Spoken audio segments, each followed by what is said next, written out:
Okay, well, hello and welcome to Shift Bookclub Live for October. I'm writer and broadcaster Sam Baker, and I'm delighted, and if I'm honest, a little bit in awe, to be here with the award-winning novelist Kamila Shamsie. Kamila was born in Pakistan, the daughter of acclaimed journalist Madeline Shamsie. She grew up in Karachi, studied in the US, and now lives in London. Her first novel was published in her 20s, and she's been writing ever since. Best known for her Women's Prize-winning novel Home Fire, which was also longlisted for the Booker Prize and shortlisted for the Costa Novel Award, she's the author of 8 novels, including A God in Every Stone, which was also shortlisted for the Women's Prize. But the most recent is the one that we've been reading this month, Best of Friends. The story of a friendship that stretches from childhood to middle age, from late 80s Karachi to contemporary North London, by way of puberty, sex, ideological conflict, secrets, rivalries, and Jackie Collins. Frequently compared to Elena Ferrante's World-bestriding, My Brilliant Friend, it's loved by the likes of Ali Smith, Madeline Miller, and has been praised by The Times, The Guardian, and many more. Welcome, Kamila. Thank you for joining us. Thank you, Sam. Would you like to do a short reading just to set the scene, please? Sure. The novel starts in 1988 with 2 friends, Mariam and Zara. They're 14 years old and they've already been friends for 10 years at this point. And this is the first year of school. And Mariam's been in London for the summer holidays, has just got back. It had been happening since last year without anyone but Mariam and her tailor taking much notice, but London had accelerated it. All that chocolate and ice cream and fast food had settled in unexpected places and brought with it the discomfort of underwired bras and a body that felt unknown. For a while in London, she thought she had lost the ability to judge her own dimensions, which was why her breasts kept bumping into strangers. Until she realized it was almost never women with whom she was making the unexpected contact. Once understood, she didn't know how she felt about it. Sometimes she wanted to cry, other times she was triumphant. It was purely humiliating, though, to overhear her father tell her mother that she needed to go to Oxford Street and buy their daughter an entirely new wardrobe because all her clothes looked indecent. So out went her favorite shirts, the Madonna one, the tiger with diamante eyes one, the nautical striped one. The new shirts were looser fitting and without images or ornamentation that might draw people's eyes to her chest. It made little difference to the men bumping into her on the tube or to that friend of her parents who started squeezing her shoulder affectionately and pulling her close the way her uncles had always done, but never him. The previous summer in London, she had imagined visibility was what she wanted. In Karachi, men stared if you were a girl. It was something to which she was accustomed and shared with every other girl in the city. In London, people looked through you. The contrast was disquieting. Notice me, notice me, notice me, she chanted internally when walking down the streets. And now, wish granted, she had passed into a new category of person, her relationship to the world around her altered. At the same time, everything seemed to carry on as it always had. There was no one in London she could talk to about this. Only on that first day of school during break time, watching Zahra reach over the heads of students standing in front of her to pay the man in the tuck shop for 2 bottles of Coke and 2 packets of chili chips, did it all make sense. There had always been a joke at the heart of their friendship, a gag that appeared first at the visual level before revealing itself to run through many layers. Now there was Zahra, all straight lines, and Mariam, all curves, adding another element to their study in contrasts. She wondered if Zahra shared this feeling of completeness when they were together that could surely only be possible when you'd been best friends with someone since the age of 4 and your character had been defined by the other. She suspected not. There were things Zahra wanted from the world that Mariam didn't understand, things she found in books and in her own mind, but sometimes wandered far away from Mariam into places she rarely talked about because she knew Mariam couldn't follow her there. When Zahra did say things like, "Do you think everyone has a purpose in life? Or do we invent purpose to stop feeling irrelevant?" Mariam never knew how to answer. She didn't know which part of the question made less sense to her, purpose or irrelevant. She had tried to come up with an answer, something to do with wanting to expand her family's business into the international market. And Zara had frowned and said, "That's ambition, not purpose." Let's stop there.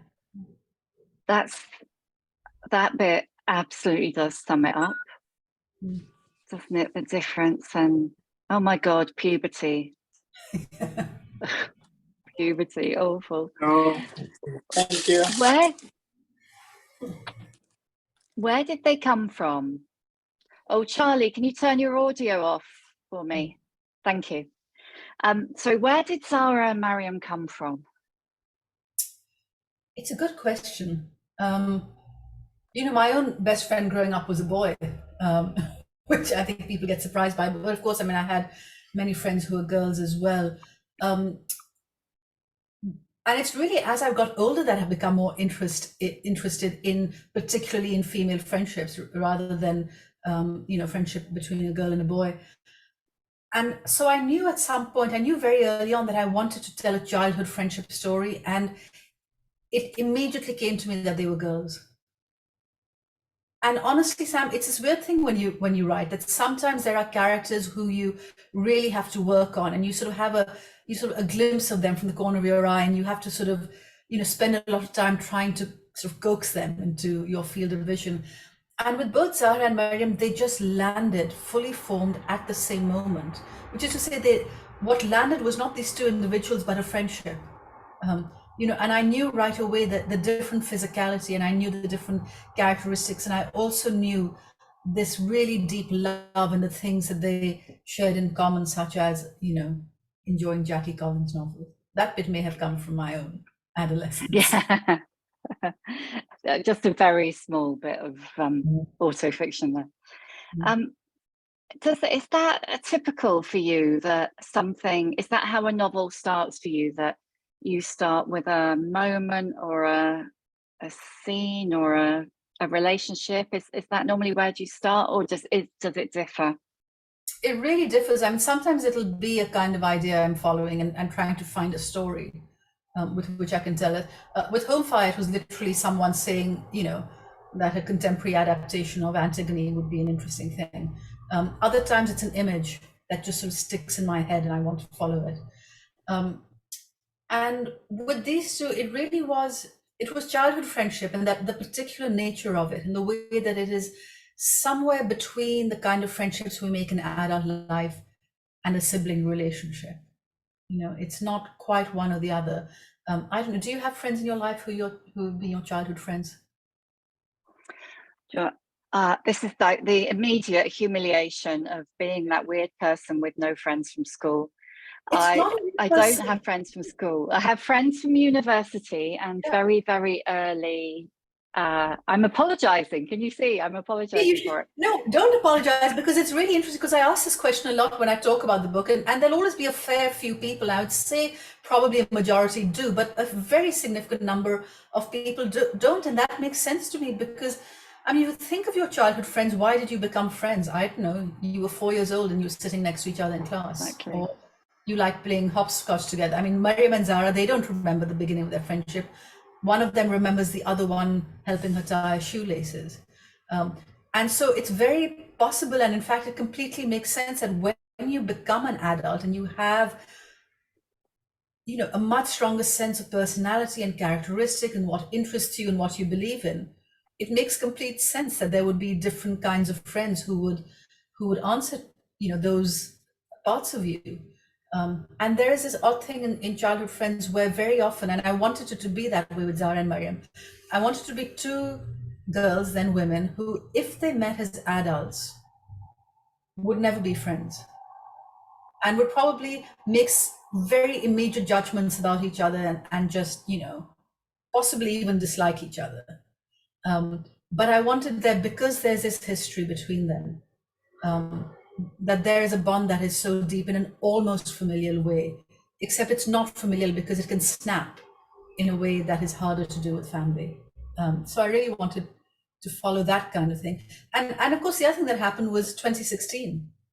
And between Brexit on one side of the Atlantic, Trump on the other, you were hearing a lot of conversations where people started to say, I can no longer speak to this person I've known forever, whether it's an old friend or a family member or work colleague, and and it's so and these conversations, was never about someone being really surprised that this other person they knew had very different views. It was just that it was always possible to navigate their way around it or to ignore the differences.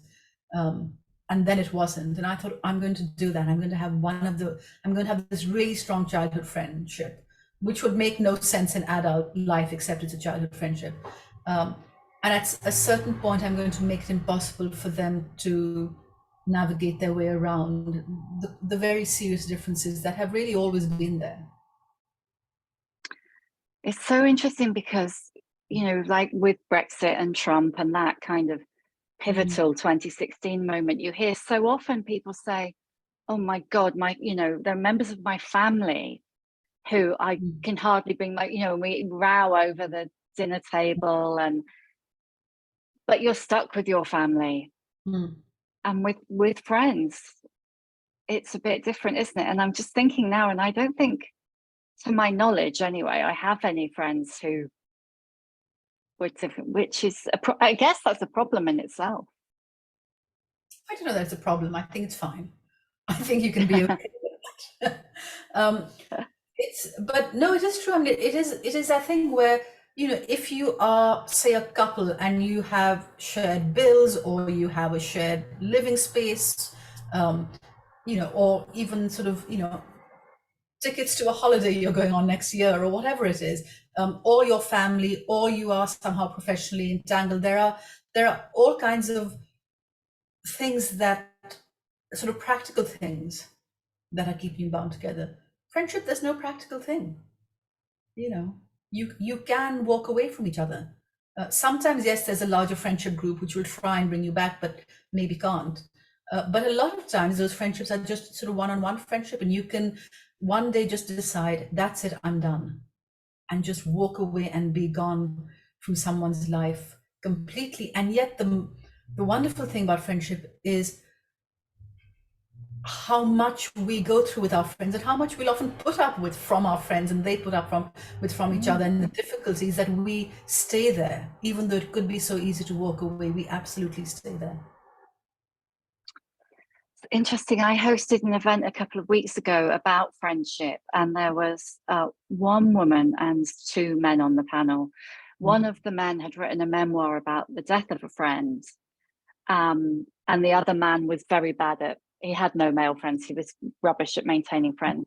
And the woman felt very strongly that friendship should be maintained, that you should make the effort, that it was about effort and the energy you were prepared to put into it. And the only reason that the men didn't maintain long friendships was because they were too lazy. And I thought it was very interesting, because my view is slightly, if it's gone, it's gone. That maybe a friendship, maybe that's why I don't have friends from school. Well, actually, there are very many reasons why I don't have friends from school, but that's a whole other conversation. But I think she felt very passionately that those things were worth maintaining, and talked about a group of friends that she had since school who, she went out of her way to stay in touch with. And I kind of wondered what that was about. And I wonder if that's about what you write about with Mariam and Zara, whether it's about the shared history and the hinterland, and having needing that anchor somehow of what it says, that says something about you from a different time. I mean, to me, there's a really pivotal moment in the book. There's a conversation, and it's not spoilery really to say it. And there's a point later on where Zara's very angry with Mariam, and she calls up her father, who of course has known Mariam from the time she was 4 years old, because she was in and out of Zara's house. And he says, well, here's the thing you need to know. Your mother and I have long ago decided that the day one of us dies, the first person the other one calls will be Mariam, because she's the person who we, think should be the one to break the news to you. And Zara said, and what did Mariam say? And she said, Mariam said she would drop whatever she is doing and buy 2 plane tickets to fly back to Karachi, because she wouldn't let you make that flight on your own. I think with childhood friendships, there is something, and it becomes much more important when you get older and your parents are getting older, there's something about having friends who know who you were as the child of your parents in your house growing up, and who were in and out of your house without being your family. So they know what that family dynamic that shaped you and that formed you was. So I think there's something, and so I'm interested with this person on the stage, whether she would make the same effort with all the friends of all the different stages of her life, or whether there was a particular kind of effort she made because she knew that, you know, it's that great Zadie Smith line, you can't make new old friends. That there are some people who I was reading Andrew Sean Greer's wonderful book Less the other day, and there's a character in it who says to another, he says, you can never really imagine a person as they were when they were younger than when you first met them. You might see photographs and hear stories, but you can't really, if you meet someone when they are 40, they will never be 39 in your mind. You don't know them at 39. And I think that's it with your childhood friends. They know you when you were 4, 6, 8, 11, 17, 23, 37, 49. There is something in that.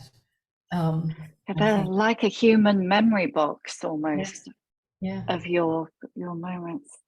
Why did you choose to start at 14 and not 4, as you said, when they became friends in the first instance?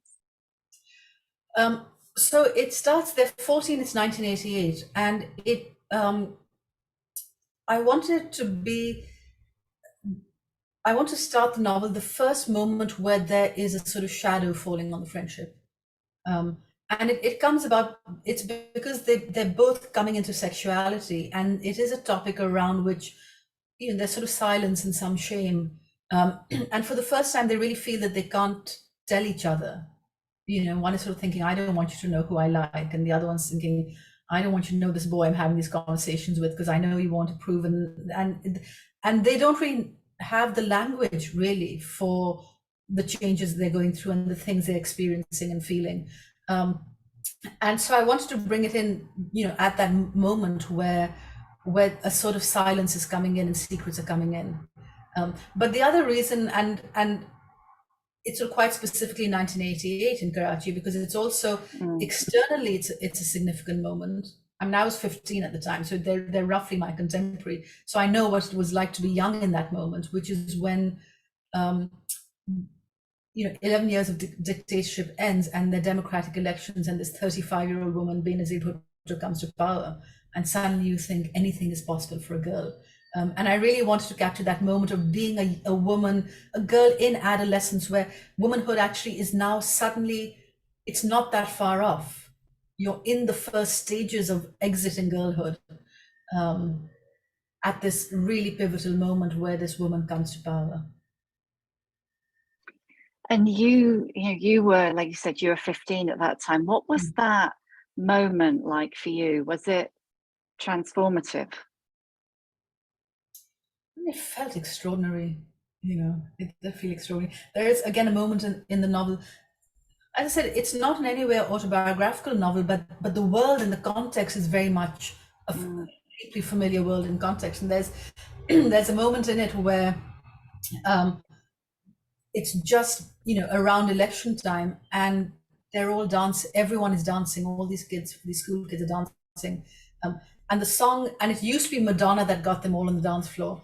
But now it's Benazir Bhutto's campaign song, which was this movie, and they're dancing to it, and there's this, you know, this moment where Mariam when Zara just thinks how there can be nothing greater than being young in Pakistan right now, and she pities the rest of the world that doesn't know it. And I remember when, in that moment, there was a young Englishman who was at one of these parties, and he must have been, I mean, I was sort of 15, there was sort of 17 or 18-year-olds, he must have been just a little older. It was 1988, and he said, I cannot imagine a group of English school kids dancing to a Long Live Maggie Thatcher song. You know? And I remember in that moment having that feeling of, oh, those poor English teenagers, they have no idea how amazing the world can feel. You know, how transformed it can feel. I have often wondered, because I grew up in the 70s and 80s, and so through, you know, all of that time was Thatcher. And I have often wondered if that's one of the big differences between Generation X and millennials, is that millennials grew up with Blair. Yeah. So they grew up in what was certainly initially a time of, you know, like you say, people dancing to the campaign song and it being a moment of hope and optimism, certainly in the first instance, compared to growing up through the Falklands and austerity and the Milan strike and all those other shitty things about being a teenager in the UK in the early 80s. Yeah. But of course, the other thing about living through that moment of incredible optimism and transformation is it very quickly, you know, disillusionment follows. And I think it's one of the interesting things with the two girls is that for Zara, she sort of takes for this understanding, but actually history can change. You know, you think it'll never change, and then something extraordinary does happen. And yes, that time it didn't work out perfectly, but change came about. Whereas, you know, to Mariam, she just sort of looks and sees actually the people who were in power before, you know, certain things changed, but they managed to stay in power and get things ultimately, you know, back the way they wanted. So they take these very different lessons from this moment in history and its aftermath. Because on the surface, they're not so different, are they? I mean, they are both, they're different, but they are both middle class. Would that be accurate? And have a degree of privilege. And it is kind of almost their ethics that diverge. Well, I don't know. I mean, what I wanted to do with them in terms of class was to make them sort of class adjacent. So they are in this very broad pool that you can call middle class. But you know, Zara's family is middle class coming up. You know, they her father has only recently been able to move them into this flat in the nicer part of the world, and you know, all of that because he's now a TV personality. Mariam's family is very much upper middle class and at a level of affluence far beyond anything Zara's family imagines. And she belongs to that very narrow band of society who have this great phrase Nazreen Malik coined about it, class immunity. You know, they belong to that world where they can always pick up the phone to someone who will, you know, let them do something that isn't really legal, but someone will find a way to get you to do it or get you out of trouble or find ways to skirt the rules, around the rules. And Zara, for all that she's not a million miles away from Mariam in terms of class position, is far enough away that that doesn't happen. I mean, her father, his friends are journalists who are getting flogged for opposing military rule. So they have a very different relationship to how power works. You know, so Mariam thinks power works for her and her family. And Zara sees it very differently. One of the things that's, you know, so present in the Karachi part of the book is the kind of imported popular culture. You know, we kind of jokingly refer to Jackie Collins, but you know, the Breakfast Club and George Michael and Dallas, and is that the culture of your teenage years? And what I just wondered about the significance of it all being imported. It was very much culture of my teenage years. I mean, again, those years just before the elections, those 11 years of military rule were also 11 years of cultural devastation. You know, military dictators tend not to like the cultural world in all kinds of ways. And you know, there was one state TV channel which usually, I mean, there was some really good stuff occasionally, but a lot of it was really not.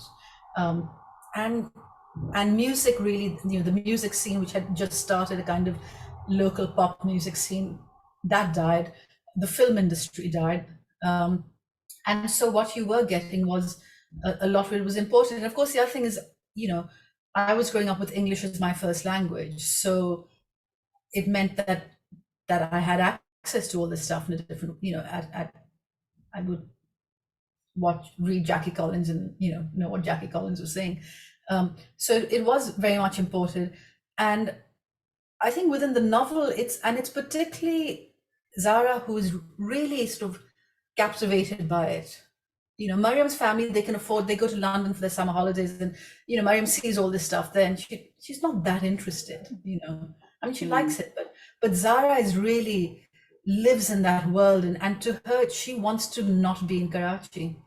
To her, all the exciting things of the world are happening somewhere else, and so she really wants to just get out of this life and go and live in these other places which she, from where the music is coming to her and where the books are coming and where life seems to be happening. There is in the bit that you read at the beginning, and I've made a note of something that one of the girls says, and of course I can't find it now. But you talk about visibility and invisibility, and I just thought that was so interesting, because we talk so much about visibility and invisibility in relation to older women.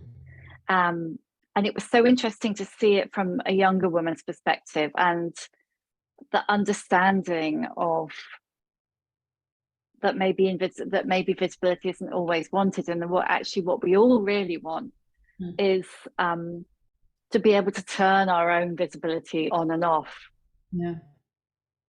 Yeah. There's a moment later on when we're in the London section and Zara's sitting in Primrose Hill, and she does have this moment, and of course it's only ever a moment, but she does have a moment where someone recognizes her and sort of nods and moves on, and she does think about, God, this is nice to that you're not rather than being scrutinized or ignored, you're actually being seen and then left alone in a way that you like. And isn't that just a wonderful position to be? Because so often it is either scrutinized in an unpleasant way or ignored in a unpleasant way. And I think there is this moment in adolescence where suddenly you become visible for the first time, which I had forgotten about until I was writing the book, and I remembered, oh yeah, that did happen. Suddenly you realize that men are looking at you in a particular kind of way. Yeah, those moments when, I mean, there are often conversations, or there used to often be conversations about it on Twitter, when people would say, what was your first experience of intrusive male attention, I suppose, so being shouted at or flashed or any of those things. And it's so interesting that all happens to young women around about the mid-teens, and then when it's withdrawn, which tends to be I suppose the motherhood years, but certainly the menopause years, it's precisely that attention that some women bemoan the loss of. And for me personally, not that I ever had loads of it, but that was one of the benefits of menopause for me. I did have this moment. I was with my sister and a couple of childhood friends in Karachi a couple of years ago, and it's not a walking city. Karachi is a city where I always have gotten a car and went somewhere, and then over COVID, and people, if they wanted to walk, would go in parks and walk around the parks. And then over COVID, the parks were closed, so people and women also just started walking in the streets, and there were no cars around. And I was in London, and I thought, God, walking the streets of Karachi, that sounds amazing. And so the next time I was back, I said to my sister, we've got to go and, walk to the beach, which is a couple of miles from where we live. And so we went with two friends, and we were walking along, and I had this moment of, oh, this is so interesting. I always imagined that, if we were doing this sort of, men in cars would sort of stop or honk their horns and say things. And I was wrong. And I thought, oh, no, I wasn't wrong. I was younger. Yeah. Did that play an element in setting the second half of the book in Mariam and Zara's mid-40s? That kind of almost that parallel between puberty and the oncoming reverse of puberty, almost. I can't think of that way to put it. Yeah, I mean, I think the book catches them in some way just before that. Certainly Mariam is still being looked at, and but now knows how to use it to her own advantage. So she will, you know, dress in a certain way and be in a certain way when she wants the way she looks, which is still quite striking, to you know, play in her to her advantage. I wanted it to be. It wasn't so much that I wanted. Well, I wanted us to start when they are just learning what it is to have these new bodies and be uncomfortable in them, and not, but also excited by them. You know, there is a thrill in there as well, and there's all this possibility, and you're not quite sure what it's all about, and it's wonderful and it's terrible. And then I wanted to bring them at a moment where they are really at ease in themselves. You know, their bodies are not causing them problems. They're not, then, you know, they're sort of both young and, you know, they're both healthy 45-year-old women. And they've got that ease now and that comfort with themselves, with their sexuality, with, you know, who they are and how they belong in the world. So I wanted us to sort of meet them and know where actually they are very comfortable, and you think, oh, you know, they're comfortable with each other, with themselves, it's all fine. And then of course it's a novel, so it's not all fine. I mean, what was it about London in 2019 that made you choose that as the setting? Simply the fact that I started to write it in 2019, and I thought this will be contemporary. And you were in London. Yeah. I was in London. So I didn't want the second half. I wanted it to be contemporary London. So it just, you know, by the time, of course, you finish your book, it's 2022, and COVID has happened. Yes. I couldn't have written this in London 2020. But I think I also wanted that, you know, I mean, because they, as 14-year-olds, they have seen, sort of, they've been aware of the political world around them and changes in it. And then in 2019, it sort of was this moment where, you know, it politically doesn't feel the same as 5 years ago. I mean, it's not a book that really talks about Brexit. You can recognize this moment where, you know, things are sort of riven and there's infighting within a party, and, you know, new government is coming into place, and, you know, there's all the talk of cronyism and things like that going on. And I wanted Mariam in particular to look at that and think, oh, that's familiar. This is the world my grandfather used to operate in when he was among the powerful in Pakistan, and, you know, who you knew really mattered to what you got. Yeah, the contrast between the optimism of Karachi in 1988 and Benazir Bhutto and London nowish. Yeah. In fact, it was even unbelievably less crazy then. I imagine that when you're writing it in 2019, you're thinking this, like this, you know, sense of corruption and Brexit and division, and it can't get any more mad, and it's just getting madder by the moment. I mean, it was a very weird thing, because in 2019, when I was writing it, I remember I read a newspaper article about, you know, sort of being able to buy access to government, really, by, you know, giving a certain amount of money and donations to the party. And I thought, oh, that's an interesting story. I'm going to invent one such private donors club. And then as I was writing the book, just the stories started coming out about, you know, clubs that of the sort that I'd been writing about, and things that hadn't been in the papers at all. I mean, the glimmers had been. I'm not clairvoyant, but I just saw sort of, you know, what was the beginning of the reporting of it, and you look at that and you think, well, this is odd. What is that? What does that mean for how we live? For how government functions, for how the rich and the powerful and different kinds of power, for how that happens. So I just started following that thread of thought, and then that thread of thought was suddenly news headlines everywhere. Yeah, and yeah, we just, yeah.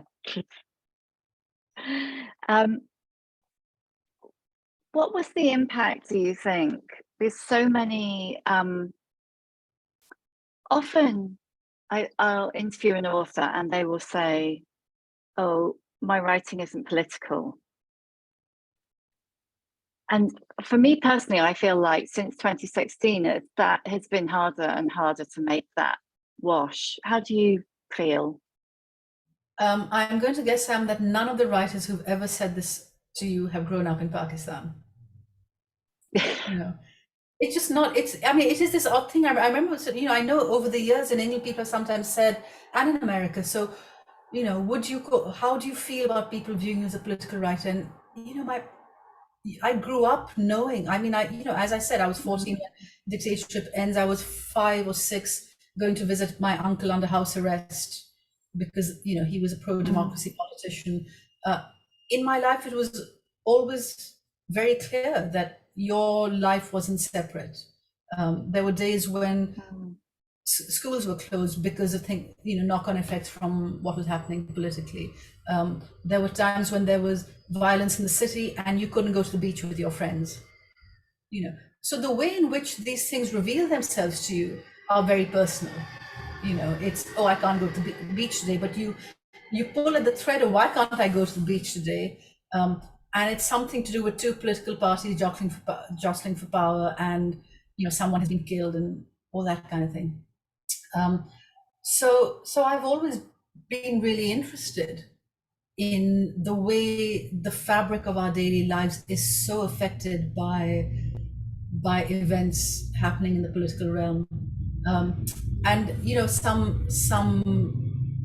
I don't know, 15 years ago or so, I was in America talking about one of my novels, and at a university, and a young woman stood up and asked a question about politics in the novel and why politics comes, you know, why put politics in the novel or something like that.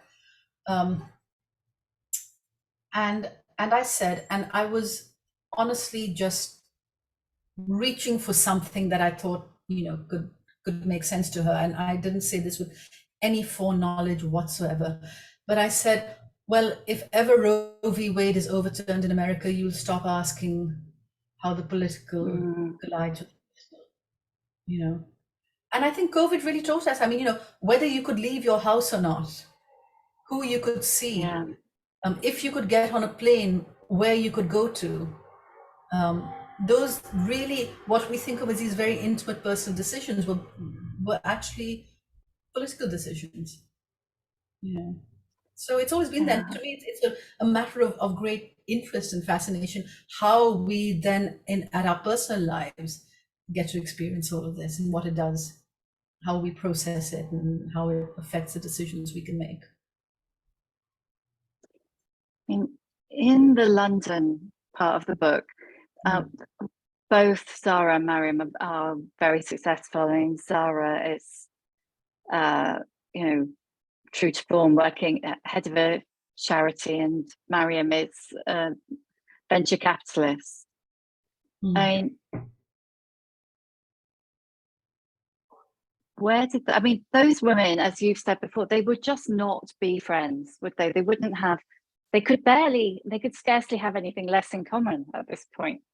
Yeah, I mean, they both still like cricket. So like all good Pakistanis, they might have met at Lord's one day and you know, they both enjoy each other's jokes.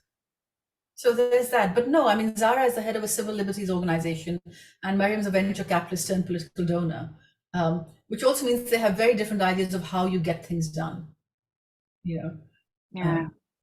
Which is sort of at the heart, I think, of it, is how do you get things done? What is effective? What is okay? How do you justify it? What needs justifying? And so they're very, very different.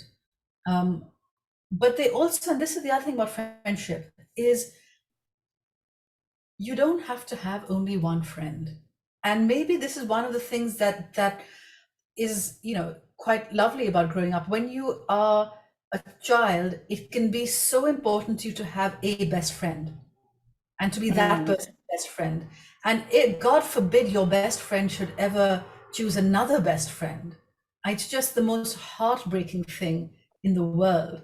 And then you grow old and you realize, you know, there are certain things for which I will turn to this friend, but there are other moments in which I go and turn to that friend. And as they grow older, they are able to be that way with each other and know that there's certain conversations they should have with someone else. There's certain kind of sorrows and joys that they share with someone else. But I think because they were friends at that age when it was so intense and where it was so important to be a best friend, and for that to just be unshakable, that there's a little grain of that actually remains with them even as they grow older, and there is this sort of passionate wanting the other, wanting the other person to be a different version of themselves, even as they aren't. It's, I think one of the things I absolutely really loved about Best of Friends is that at no point is this a heterosexual love triangle. And so, whether it's, I don't think I can think of a book about friendship, or indeed a film, that isn't ultimately about a love triangle, whether that be actually heterosexual or otherwise.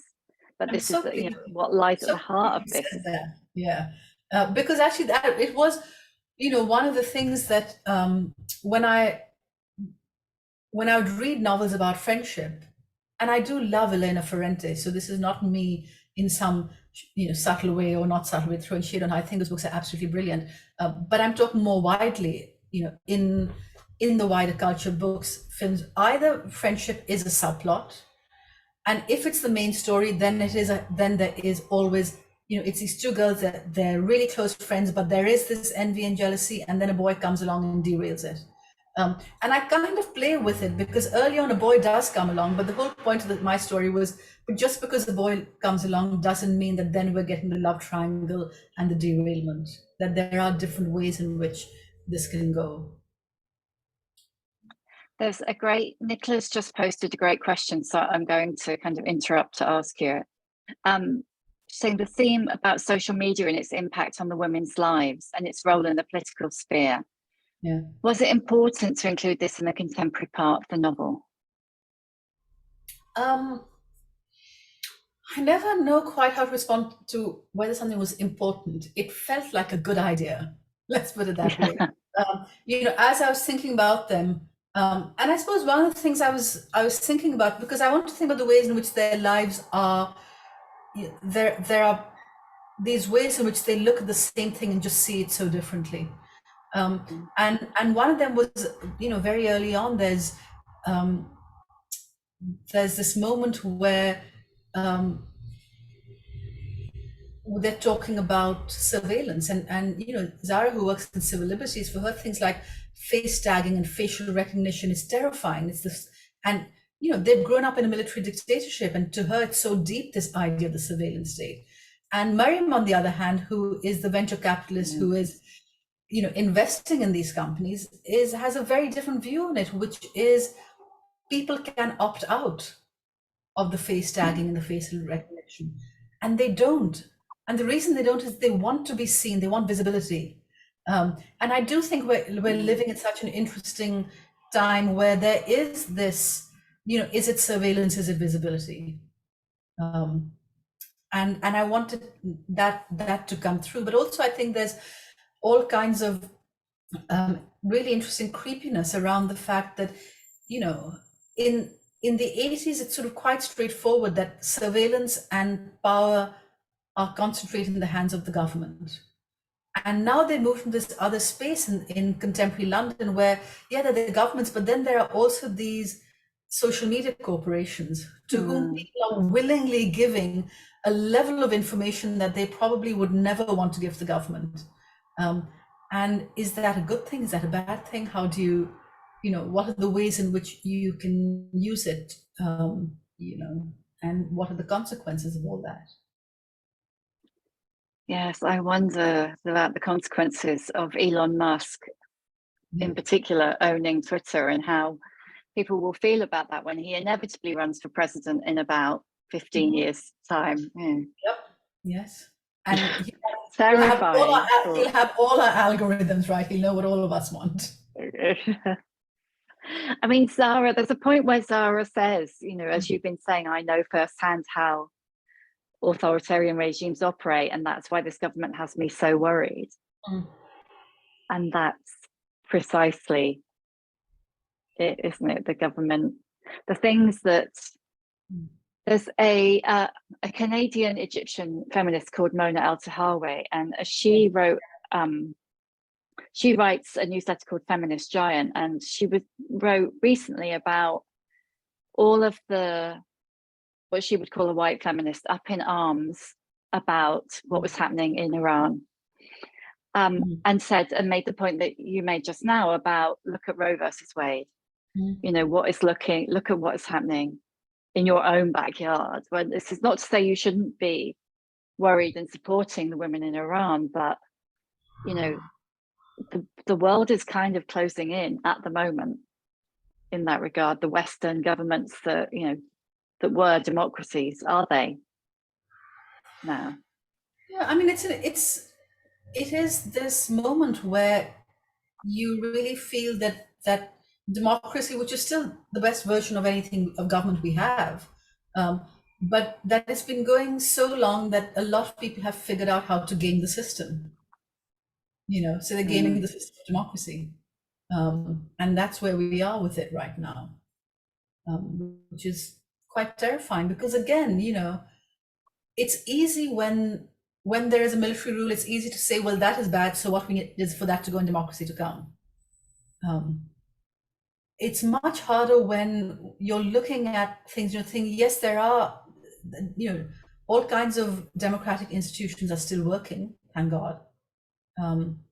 And yet there's so much that is being eroded, and the fear of the kind of precedents that get set, and you know, and the two of them have such different versions of it. I mean, Mariam's version, which comes from her grandfather, is in some ways Zara's the optimist, right? She thinks things can be changed better, and Mariam looks at the world and just thinks it is awful and brutal, and you're not going to change it.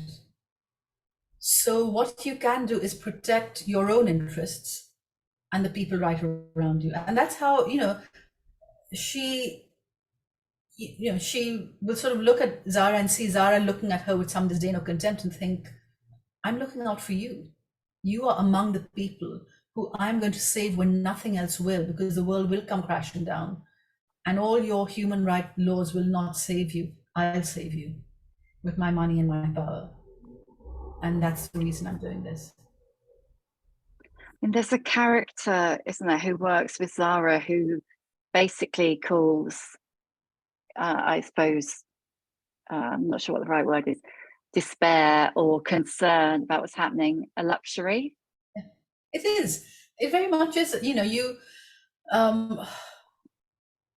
we sort of sit around, oh no, it's all so awful, but we can sit around saying, oh no, it's also because someone isn't actually breaking down our door and dragging us away. If someone was breaking down our door and dragging us away, we would be saying, right, how do we jump out of here?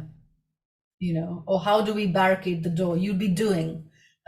So as long as we are sitting in this, oh God, it's awful, it's because we aren't really feeling the fire at our heels. In a way that we could possibly, we should be feeling the fire at our heels. You know, I mean, the climate fire more than any other. But we still, I think many of us, not all, many of us still, you know, are sort of sitting around and just feeling, oh, things could be terrible, and then, well, what's on Netflix now? Yeah. Yes, yeah. Oh damn, I've watched it all already. Yeah. Back in 2015, which feels like a lifetime ago now, you challenged publishers to redress the inequality by not publishing any new titles by men for a year. With, you know, 6-7 years hindsight, do you think much has changed? Not an awful lot. Some things have. I think that, you know, there's some conversations that have happened. I mean, certainly over 20 years, things have changed, I would say. I think when the Women's Prize, then the Orange Prize came, I think that actually, I mean, to me, that's interesting, where actually something comes in and you see a quite dramatic difference happening because something new enters the world. You know, And when you have prize that's only shortlisting women, and you look and you think, why are none of them up for that other prize? But also these new names enter the firmament as prize winners and prize shortlistees, and conversations occur around it. So I think something really remarkable happened at that point. How much has happened in the last 5 to 7 years, I don't know. I think there's a lot of box ticking that's going on in the last few years. You know, so much. We're seeing it certainly at the level of government as well. You know, so there's a lot of, in the way that, you know, rather than anti-racism, let's have a kind of diversity thing that's about statistics rather than change, and is ultimately about individual attainment. So there's a lot that's going on that does make me feel, you know, well, I'm just going to roll my eyes, but underneath that, there's also, you know, I teach at the University of Manchester. I teach in the MA program, and I look at the younger generation. It seems to me that just even in the 5 or 6 years that I've been teaching, I know everyone goes from, oh, universities and cancel culture. I think they're brilliant. I think these are students who are really engaged with things. You know, they're really engaged, they're interested, they're smart, they're curious. And so I feel very grateful for that, because that allows me to not, you know, to realize that sometimes, well, sometimes I'm just being middle-aged, and my friends are being middle-aged, and we're all kind of worn down by things. And then you have conversations with some 25-year-olds, you think, right, okay, you know, let's pick ourselves up. I often think, you know, when I'm feeling like that they being, you know, 25-year-olds would just not put up with this. They would not, you know, they wouldn't just sit quietly and take it. They would say something. And I think that's really important to remember that. Yeah. Do you think, it's one of the things I noticed when you were talking, you mentioned box ticking, and I think you're right, there's just loads of that happening everywhere, and people think if they take on a head of diversity, then that'll do, that's that job done. They don't actually have to change all of the structure that props the whole thing up. But one of the things I noticed in terms of publishing is there was a flurry of commissioning books by young, mainly a few young Black women. And they were all chasing like the same ones because they were the only ones they knew, instead of genuinely opening it up. And at the same time, there were no questions being asked about class, and certainly older. There were no older women, or indeed older men, older Black men being commissioned. It was like they thought, oh, well, we've got one. And they were just transferring their we've got one notion from women to young Black people. Well, you know, I mean, one of the great things that has happened in the last couple of years was Abdul Razak now winning the Nobel Prize. And I've loved Abdul Razak's work for over 20 years.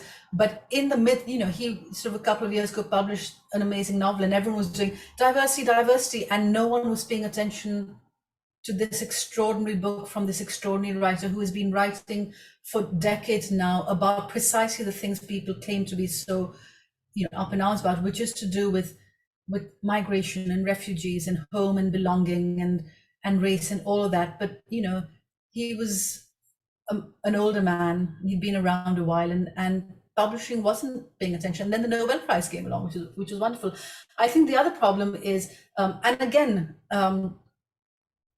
this is in no way a comment on the writers who are being published, and you know, more power to them that publishers are chasing after them, and a lot of them are doing remarkable work. But there's also still very much this feeling of we want to chase after young Black writers who will tell us about race, who will tell us about our racism, who will explain their world to us. And so please, when you start chasing after Black writers to write sci-fi or romance or anything that is not about educating, you know, the people who work in publishing houses, then we'll talk about things moving forward. Yes, I heard Travis Albanza make that point at Cheltenham, actually, which is like, yes, I'm getting work, but it's everybody asking me to write about being trans. Yeah. You know, when I get commissioned to write about love Mm. or, Yeah. you know, chips or Yeah. whatever, then Yeah. we'll be talking about some sort of equality. Yeah. Nicholas asked a question, which is, do you like one of the women more than the other? She hasn't quite finished the book, but she's swinging between them. Oh, good. I'm very glad you're swinging between them. I don't, it's so interesting, but I love knowing how other people respond, because there's some people who feel very strongly about one or the other. And because it's an odd thing, the process of writing or your relationship to your characters. I remember once hearing Toni Morrison at South Bank, and someone said, Ms. Morrison, is there anything in any of your books you wish you'd done differently? And Toni Morrison said, well, there's one of my novels in which it's obvious I dislike one of my characters. I'm the writer. I have no business disliking one of my characters. And of course, you know, she's one of the smartest women who ever lived. She didn't say, I can't write unlikable characters. You as the reader can dislike them and judge them and feel all kinds of ways. But I think she was speaking very much about something really interesting that happens from the position of a writer, which is you enter into your characters in a way that doesn't allow you that distance that is necessary for like or dislike. And so no, I don't. You know, I'm sure if I met them in real life, you know, to character that I would instantly have all kinds of different feelings. But as a writer of them, I don't. But I am very, very interested in how other people respond to both of them, and who likes which of them, and how that might shift during the course of the book. That's such a good point, though, about it's not your job to like them. It's your job to create them. And that's so Nicholas now got a follow-up question. Which of the characters came first then, Mariam or Zara? Or did they? I really think they came together. I mean, I do think they came together, but the first scene I wrote is the first scene of the novel where we are in sort of Zara's point of view, and she's standing and waiting for Mariam and watching Mariam walk in. So in this odd way, the first person whose head we're in is Zara, but the first person we see is Mariam, because Zara's looking at her. So yeah, that was the opening of it. Great. I'm going to steal a question from Hilary Mantel, which I absolutely love, and ever since I read it, I've been stealing it. Which writer gave you courage? Oh, which writer gave me courage? Well,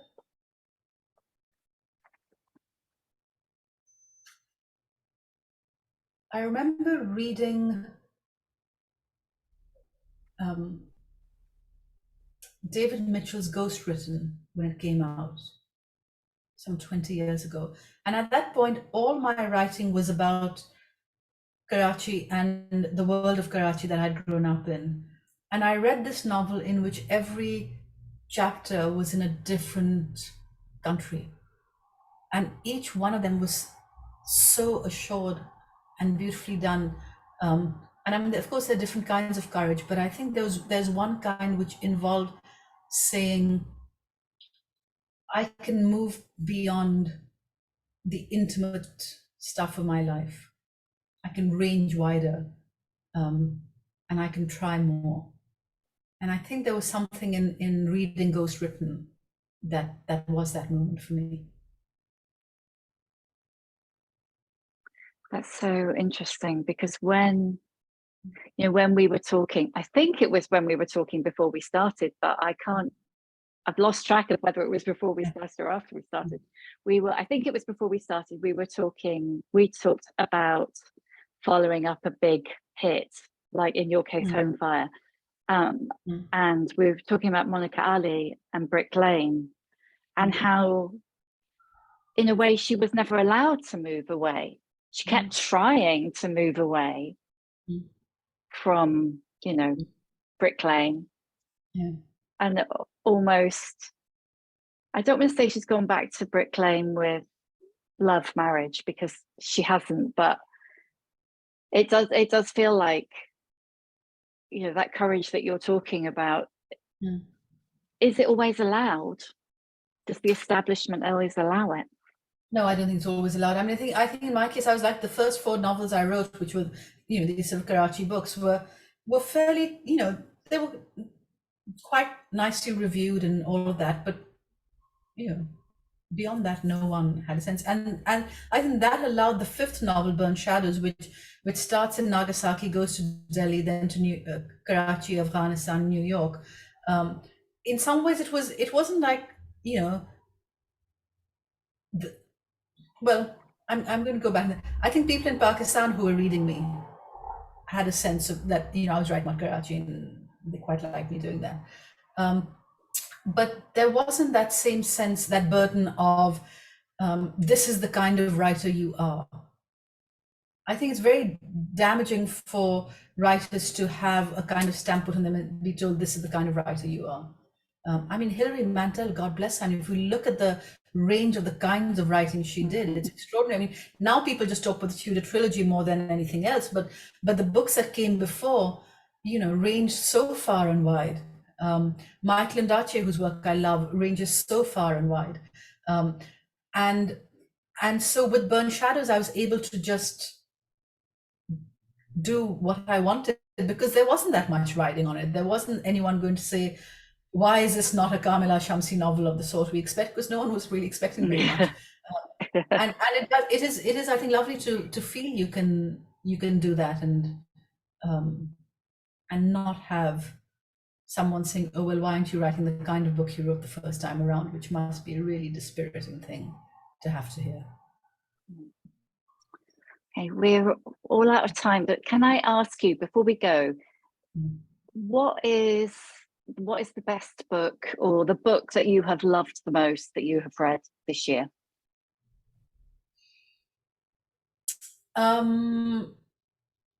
It's one that's not out, so am I allowed to say it? Yeah, why not? They can look forward to it. It's a book that's coming out next year called, in fact, it's here, the proof, The 5 Sorrowful Mysteries of Andy Africa, which I finished by Stephen Burrow, and I read it, finished reading a few weeks ago. It is one of those books you just sort of plunge into, and it's funny and smart and heartbreaking, all kinds of things. But if we're going for a published book, if someone says, but I want to read a book now, Andrew Sean Greer's Less, which was published and won the Pulitzer 5 years ago, but I only recently read it, and it is such a joy. I mean, the comic novel, there are not enough of them, but the comic novel with huge heart and actually insight and depth, it's really absolutely masterful, that book. Yeah, it's wonderful. I haven't read he's written a follow-up, hasn't he? But I haven't read it yet. Yeah, now I'm looking forward to that. I have long plane rides coming ahead, so I'm going to take that with me. Thank you so much. Just a little reminder, should anyone forget, this is the Best of Friends. Absolutely wonderful. I highly recommend you read it. And before we wrap up, I just want to give everyone a sneak preview of November's book club pick. I'm doing something a little bit different for November. Wintering by Catherine May is not a new book. It is actually one of my all-time favourite books. And it's an exploration of the darker seasons of our lives and how to make the most of those fallow periods that we simply can't avoid and why we shouldn't try. So keep an eye on your inbox this weekend to find out more. And this is very exciting, for a sneak preview of Catherine's next book, Enchantment, which is coming in spring. So keep an eye on your inbox. See you next month. Thank you, everybody, for joining me. And thank you, Kamila. It was really brilliant. Thank you. And thank you to all of you who joined in.